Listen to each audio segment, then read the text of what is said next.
Night Online'a yeni başlayanlar serimizin ikinci bölümüne hepiniz hoş geldiniz dostlar. Bu bölümde oyunu solo oynayanların gözbebeği olan Rock karakterini Asas ve Okçu olmak üzere iki alt başlıkta işleyeceğiz. Umarım memnun kalırsınız. Keyifli seyirler dilerim.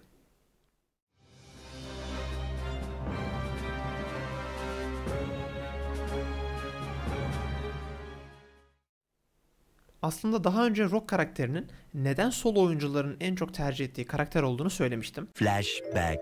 Mobilitesinin yüksek olması, bireysel olarak birçok yeteneğinin kendi başına hayatta kalabilecek potansiyelde olmasından geliyor. Bu yüzden solo oyuncuların tercih ettiği karakterler arasında yer alıyor. End of flashback. Atağını, defansını ve resistlerini arttırabiliyor. Oyundaki en hızlı koşma skilline sahip, görünmez olabiliyor ve görünmez olanları görebiliyor. Bu yetenekleri kullanabiliyor olması onu başlı başına hayatta kalabilecek bir karaktere dönüştürüyor. Detaylarına birazdan değineceğim. Araya girip çok kısa bir açıklama gerçekleştirmek istiyorum. Videoda anlatacağım bazı skill'lerin anlaşılabilmesi için birkaç şeyden bahsedeceğim. Öncelikle Priest'ın DB skill'inden. Kendimizi güçlendirdiğimiz, canımızı arttırdığımız skill'lere buff diyoruz. Doğal olarak bunun zıttı olan, yani bizi lanetleyen yeteneklere ise debuff, kısaca DB diyoruz. Bunu Priest'a gelince tabii ki detaylıca anlatacağım.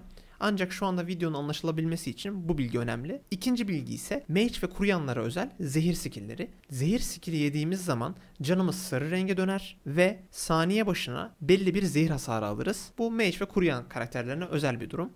Üçüncü ise skill sekme tabiridir. Rakibe vurduğumuz bir yetenek belli oranda hasar vermez ve biz bu duruma skill sekte deriz. Bu iki şey cepte. Birazdan bahsedeceğim yeteneklerde bu konularda değineceğim. Rock karakterini yapılandırırken stat bölümünde iki başlığı kullanıyoruz. Dexterity ve HP. Dexterity'ye kısaca Dex diyoruz. Dex'in iki özelliği mevcut. Bow ve Dagger takan karakterlerin atağını arttırır ve skill sekme oranını düşürür. HP ise canınızı arttırıyor. Rock ve diğer tüm karakterler gibi itemlerini takabilmesi için belli bir HP ve Dex vermiş olması gerekiyor. Bu özellik itemlerin üzerine giderek bakılabilir. Tabii ki bu itemlerden takılar dahil değil. Birinci level'dan itibaren bazı istisnalar dışında tüm takılar direkt giyilebiliyor. Oyun size 24. seviyede açılacak olan bir görevle kıyafet seti verecek ve bunu uzun bir süre kullanacaksınız, yaklaşık 50-55 level'a kadar. Bunun için ilk seviyelerde 70 HP verip kalanı Dex vermelisiniz. İlerleyen seviyelerde ise HP 94 veriyoruz. Sonrasında Dex'i fullliyoruz. 255'te Dex fulllenir. Dex'i fullledikten sonra kalanı da HP'ye veriyoruz. Stat dağılımlarımız bu şekilde. Hem canımızı hem de atağımızı bu şekilde en üst seviyede tutabiliriz.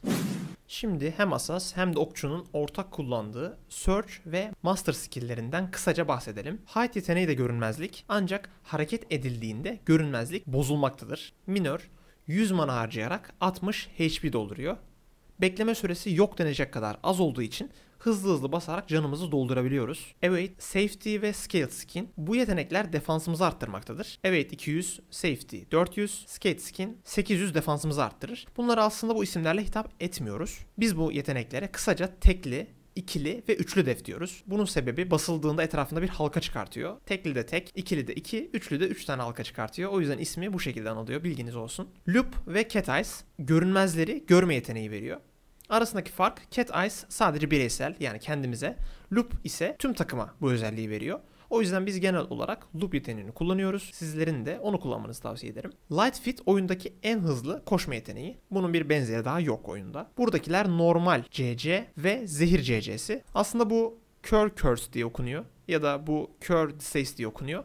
Ancak biz bunlara kısaca CC diyoruz. Videonun başında anlattığım iki yeteneği silmeyi sağlıyor bunlar. Herhangi bir DB yersek CC'yi, zehir yersek de zehir CC'sini kullanıyoruz. Wild Advent bu yeteneğin tek özelliği var.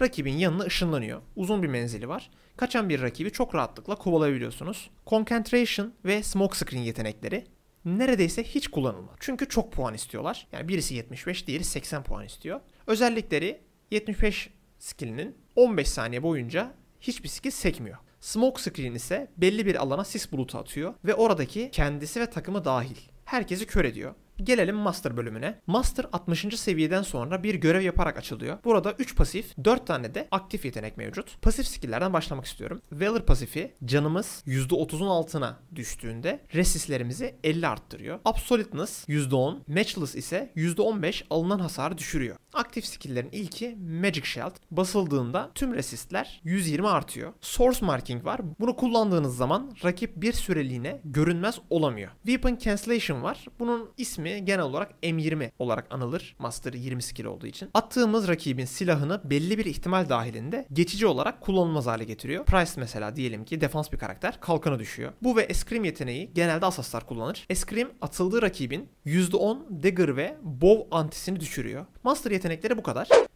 Şimdi ana skill'lerimizden başlayalım. Spike, Thrust, Pierce, Stab ve Stab 2 düz atak yetenekleridir. Ekstra özellikleri bulunmamaktadır. Spike %600, Thrust %400, Pierce %200, Stab ve Stab 2 %150 hasar vermektedir. Turuncu renkli olan skill'lerin ise tamamı rakibin defansını görmezden gelerek hasar verirler. Buradaki skill'lerin 3 tanesi dışında diğerleri çok da işimizi görmeyecektir. Sebebi ise en yüksek hasarı veren 3 skill Spike, Thrust ve 70 skill'idir. 7'de bulunan skill'e 70 skill'i diyoruz. Kalanlar az önce belirttiğim 3 skill bekleme süresindeyken rakibimizin canı toparlamasın diye kullandığımız skill'lerden oluşuyor. Sadece hasar olarak değil, ekstra fonksiyonlar olan yeteneklerden bahsedelim. İlki Asas 75. skill'i. Rakibe bu yeteneği kullandığımızda %300 hasar verir ve 3 saniye boyunca görünmez oluruz. Süresi tamamlandığında ya da atak yaptığımızda bu görünmezlik bozuluyor. İkinci yetenek %500 hasar verir ve rakibi kör eder. Çok işlevsel bir yetenektir. O yüzden sadece hasar amaçlı değil, stratejik olarak da kullanmak gerekir. Üçüncü yetenek ise rakibe azami 20 metre mesafeden bıçak fırlatır ve %300 hasar verir.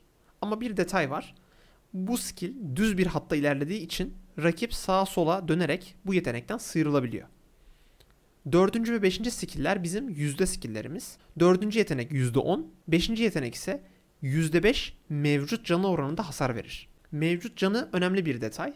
Çünkü rakibe vurdunuz, canı %50'ye düştü diyelim. Yüzde skill bastığımızda canı %50 üzerinden hesaplayarak %10 hasar verir.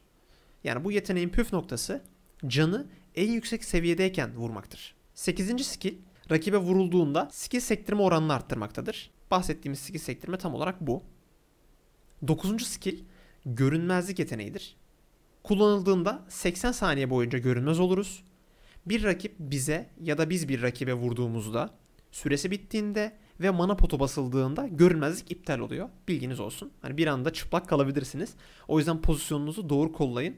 Ve son olarak asas yapan skill'den bahsedeceğim. Maalesef 80 level'da açıldığı ve bu karakter 79 level olduğu için gösteremiyorum. Critical point, biz buna kısaca CP diyoruz. Atak kısmında bir artış olmaz ancak vurduğunuz hasar büyük oranda artar. Çok etkisi büyük olan bir yetenek. 80. seviye olmayan bir asas tam performans veremez. Kısaca bu şekilde. Haydi geçelim asasla ilgili tüyo ve önerilere.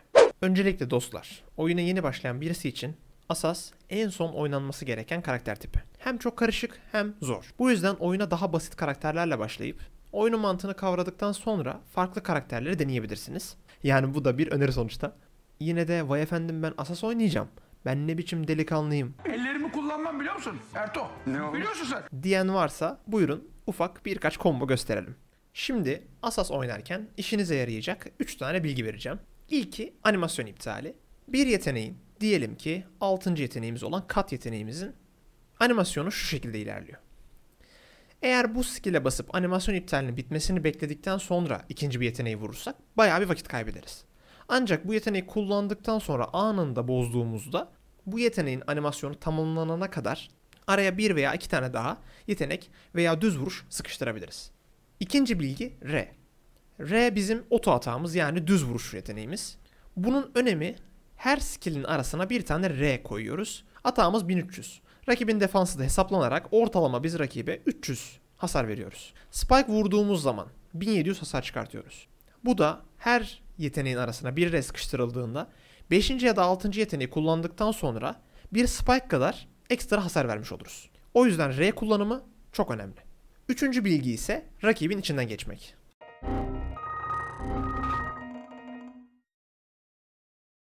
O da şu şekilde oluyor. Normalde bir canavar olduğu zaman siz canavarın içinden geçebilirsiniz.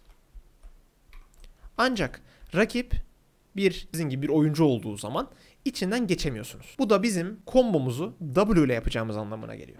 Çünkü W'ye basılı tutarak rakibe dayanmış oluyoruz ve bu şekilde sürekli baskı yapıyoruz. Elimizi basılı tutarak Spike R, Thrust R, Pierce R, Cut R şeklinde combo gerçekleştiriyoruz. Assassin kombosunda önemli olan nokta ikinci Spike gelene kadar ne kadar çok küçük skill vurduğunuzdur.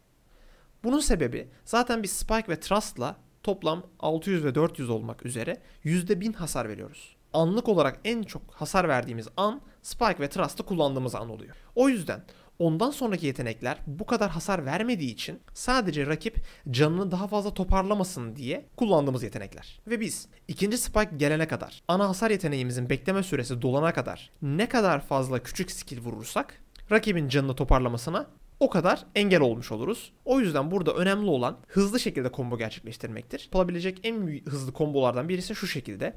Spike, Thrust, Pierce, Cut geçer. İkinci sayfadan ezik skill'lerle devam edersiniz.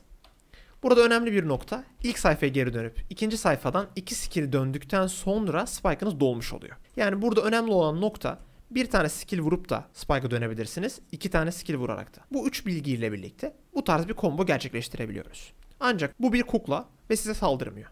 Doğal olarak rakibiniz karşınızda boş durmayacak, o da size hasar verecektir. O yüzden Asas diğer karakterlere göre oynaması bir hayli zor bir karakter. Çünkü canınızı toparlamanız, mananıza bakmanız çok kritik. Çünkü siz bir pot basarken ikinci potu basamazsınız. Potun bekleme süresine girer. Doğal olarak ikisi aynı anda basılamayacağı için o anda mana veya can potu arasında bir karar vermeniz gerekiyor. Tek bir hatalı karar sizin ölümünüze sebep olur.